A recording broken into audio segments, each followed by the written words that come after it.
8월 12일 오늘 하나님의 말씀은 시편 6장 말씀입니다. 다윗은 하나님의 사랑과 은혜를 무한히 받은 자입니다. 그가 큰 죄를 범한 후 자신의 범죄에 대한 철저한 회개와 더불어 하나님의 용서하심의 확신을 갖고 쓴 참회 시입니다. 이토록 다윗에게 심적 고통을 가져다 준 원인은 밧세바 간음 사건으로 인해 자신의 대적들의 비난과 조롱 그리고 핍박이 최고조에 이르렀을 때 쓴 시입니다. 2절로 3절 말씀. 여호와여 내가 수척하였사오니 내게 은혜를 베푸소서. 여호와여 나의 뼈가 떨리오니 나를 고치소서. 나의 영혼도 매우 떨리나이다. 여호와여 어느 때까지니까. 이 시를 쓸 당시에 다윗은 밧세바 간음 사건을 숨기기 위해서 자신의 충성된 33인의 장군들 중 한 명인 우리아를 죽게 만든 일로 인해서 극심한 고통 속에 있을 때였습니다. 다윗의 이러한 참회의 시가 시편에서 여러 편이 있는 것으로 보아 다윗이 얼마나 괴로워하며 철저히 하나님 앞에서 전심으로 회개하였는지를 보여주고 있습니다. 사탄의 화인을 받지 않은 이상 죄를 지으면 누구나 잘못된 것을 깨닫게 되고 양심에서 그것은 악이라고 소리를 치기 때문에 괴로워서 잠도 못 잡니다. 그러나 대부분의 사람들은 잘못은 후회와 함께 인정은 하지만 그리고 반성도 합니다. 그러나 다윗과 같이 이렇게 몇 날 동안 식음을 전폐하며 가슴을 치며 통해 자복은 하지 못하고 있습니다. 다윗의 회개를 기뻐 받으신 하나님께서는 불륜 여인 밧세바의 소생인 나단을 통해 동정녀 마리아를, 역시 밧세바의 소생인 솔로몬을 통해 마리아의 남편인 요셉을, 그래서 그 두 사람을 통해 예수 그리스도의 가문이 되게 하셨습니다. 이러한 다윗의 철저한 회개 때문에 더 크게 더 귀하게 하나님께 쓰임받은 다윗의 생애를 우리는 알고 있습니다. 우리가 공중으로 들림을 받든지 순교로 주님께로 가든지 배교하지 않고 끝까지 승리할 수 있는 것은 오로지 성령 하나님께서 도와주시기 때문입니다. 이렇게 성령님의 도우심을 받을 수 있는 길은 회개뿐입니다. 예수님께서 공생에 처음 시작하실 때에도 회개하라고 말씀하셨고, 이처럼 다윗의 회개와 같이 하나님께서 받으실 만한 회개하는 자만이 천국을 소유할 수 있다는 말씀이죠. 알코올 중독, 니코틴 중독, 성 중독, 게임 중독, 유튜브 중독 등 이러한 모든 중독에서 벗어나고 싶어서 몸부림을 치면서도 쉽게 벗어날 수가 없습니다. 마음은 죽도록 원하는데 몸이 따라주지 못하기 때문이죠. 그렇다면 어떻게 해야 해결할 수 있습니까? 데살로니가전서 5장 22절 말씀. 악은 어떤 모양이라도 버리라. 중독이 될 때까지 그것을 붙잡고 있었기 때문인 것이죠. 죽으면 썩어질 흙으로 만든 내 몸을 하나님의 성전으로 귀하게 잘 섬기지 못하고 악한 사탄마귀의 쓰레기장으로 경계심 없이 그냥 내주었기 때문이에요.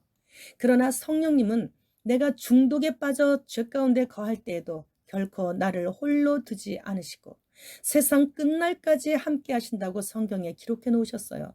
그러므로 우리가 두려워하지 않을 수 있는 것입니다. 회개할 수 있다라는 말씀이죠. 회개할 수 있는 기회는 있다라는 얘기예요. 원수는 원래 우리 몸 안에 있지 몸 밖에 있는 것이 아닙니다. 원수는 항상 들락날락하고 있기 때문에 믿는 자가 죄를 지으면 즉시로 먼저 영적으로 고통을 받게 되죠. 이럴 때는 다윗처럼 식음을 전폐하며 죄로 인해 고통스러워하며 밤이 맞도록 기도하는 길밖에 없어요. 모든 것이 해결돼요. 6절에서 7절 말씀. 내가 탄식함으로 피곤하여 밤마다 눈물로 내 침상을 띄우며 내 요를 적시나이다. 내 눈이 근심으로 말미암아 쇠하며 내 모든 대적으로 말미암아 어두워졌나이다. 다윗은 이렇게 죄로 인해 몸부림치며 신음하다 지쳐버렸고 밤마다 눈물로 베개를 적시며 통곡하며 회개했습니다.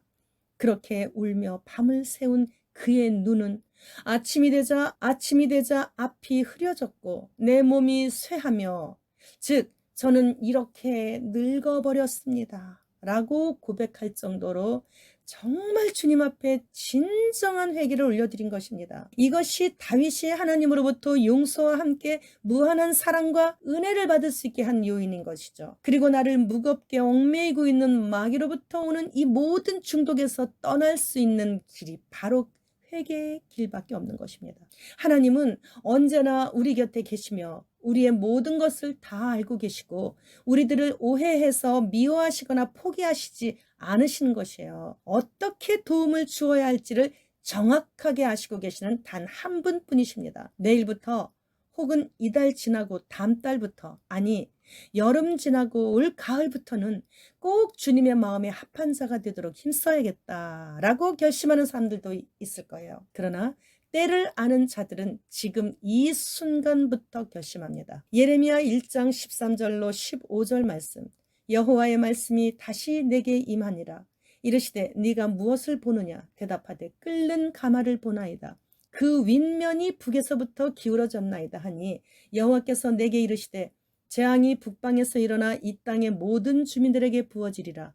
내가 북방 왕국들의 모든 족속들을 부를 것인즉 그들이 와서 예루살렘 성문 어귀에 각기 자리를 정하고 그 사방 모든 성벽과 유다 성읍들을 치리라. 여호와의 말이니라. 이제는 이스라엘도 전쟁 모드에 접어들었습니다. 이스라엘을 미워하는 대적들이 지난주 금요일부터 이스라엘로 로켓포를 사흘 동안에 600발을 발사하고 있습니다. 북한군 10만 명도 러시아 동맹군으로 우크라이나의 전쟁에 투입된다고 하죠. 김정일 시대에 300만 명이 굶어 죽었던 고난의 행군이 지금 김정은 시대의 이 마지막 때인 지금 다시 시작되고 있는 북한. 이제는 전쟁 외에 달리 먹고 살 방법이 없습니다. 그래서 이렇게 지금 우리가 보는 눈앞에서 3차 대전은 시작되고 있는 것입니다. 예레미야는 끓는 가마가 북에서부터 기울어져 있는 것을 환상으로 보았습니다. 하나님께서 예레미야가 본 환상을 해석해 주시는데 재앙이 북방에서 일어나 이스라엘 전역을 치리라고 말씀하시고 북방의 모든 민족들을 내가 불렀다고 하시는 거예요. 그렇습니다.